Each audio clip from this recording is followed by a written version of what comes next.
Terus terang, saya sangat mengapresiasi sekali kegiatan ini. Ini tentu merupakan sesuatu yang menggembirakan dan harus menjadi pelajaran bagi kita yang ada di Indonesia. Jadi saudara-saudara kita, saudara-saudara seagama atau saudara-saudara sebangsa, setanah air, meskipun ada di mana-mana, tetapi tetap peduli terkait dengan kondisi bangsa dan negara. Nah, apalagi yang ada di sini. Nah, supaya informasinya sama, saya tanya dulu kepada Bapak Ibu sekalian. Apakah kondisi negara ini pasca duet Prabowo Gibran menjadi lebih baik? Saya ulang. Kondisi pemerintahan 2024-2029 apakah menjadi lebih baik? Nah, apakah ada harapan kepada Presiden Prabowo untuk melakukan perbaikan? Ada harapan? Bapak Ibu punya keinginan nggak Prabowo bersikap baik? Punya keinginan nggak Prabowo melaksanakan kedaulatannya sebagai kepala pemerintahan dan kepala negara? Punya keinginan Indonesia menjadi macan Asia? Itu bisakah terjadi? Jika bagaimana? Jika Prabowo tidak ada dalam kangkangan Jokowi. Setuju nggak? Nah, oleh karena itu kita ingin pertegas, wahai Bapak Prabowo, kami segenap rakyat Indonesia bersepakat dengan Anda jika Anda berkomitmen dan berbuat untuk melakukan perbaikan di negeri ini, di antaranya menangkap dan mengadili Jokowi. Setuju? Dua, menangkap, mengadili para oligarki hitam. Setuju? Memecat para jenderal-jenderal bermasalah. Setuju? Mengganti Kapolri. Setuju? Mengganti Seskap.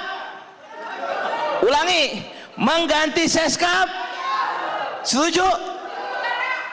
Setuju? Jadi kita minta kepada Bapak Prabowo, jangan ragu untuk memecat para menteri yang tidak kredibel meskipun mereka ketua umum partai. Jika yang bermasalah Bahlil ketua umum Golkar, setuju kalau dipecat?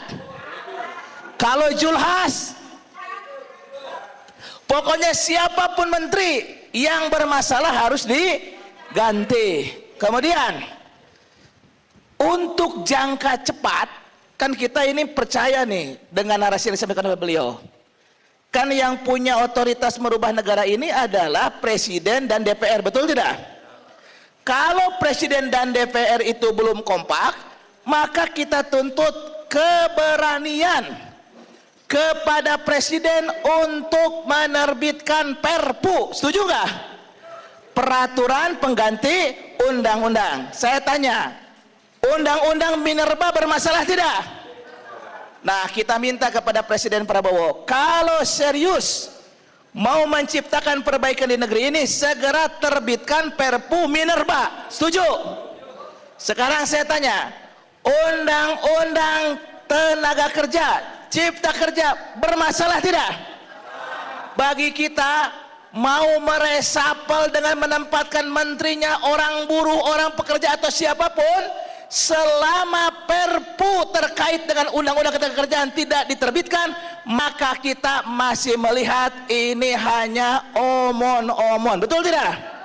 Saya tanya, KPK zaman Jokowi dilemahkan tidak? Undang-undang KPK perlu nggak diganti? Kita dorong agar Presiden menerbitkan Perpu. Saya tanya, Indonesia sekarang kita punya ibu kota negara nggak? Punya ibu kota negara enggak? Bapak Ibu, Indonesia ini negeri yang sangat luas. Daratannya saja 1,9 juta kilometer. Lautannya 3,2 juta kilometer. Kalau digabungkan daratan dan lautan 5,1 juta kilometer. Indonesia negeri terbesar kaum muslimin sedunia. Dan Indonesia menjadi negeri 10 besar terbesar di dunia. Tapi ada aneh tapi nyata.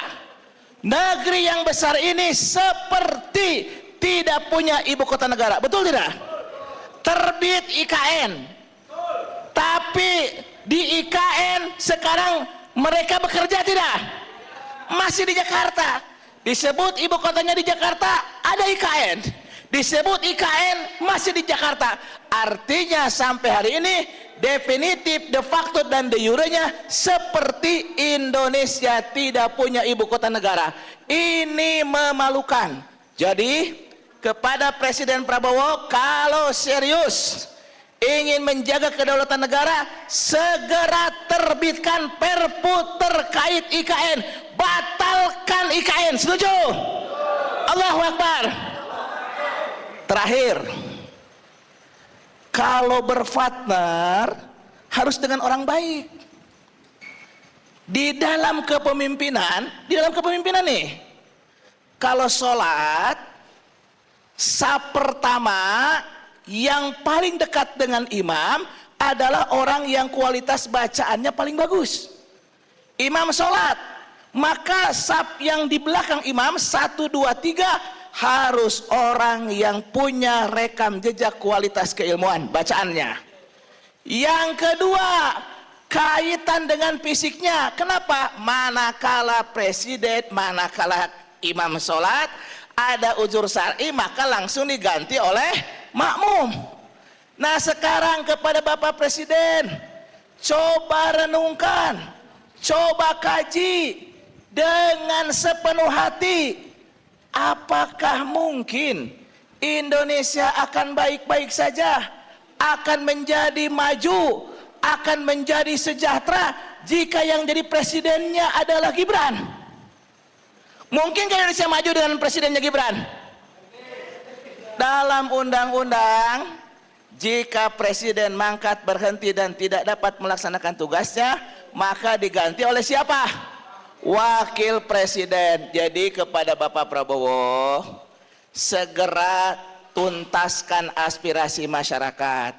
Terbuka bahwa Gibran ijazah SMA-nya diduga bermasalah. Diduga ya. Punya ijazah enggak? Buktikan. Terus bagaimana SKCK sejak awalnya? Buktikan. Jika ternyata terbukti dugaan itu dan kemudian bermasalah, maka jangan ragu untuk memakzulkan Gibran.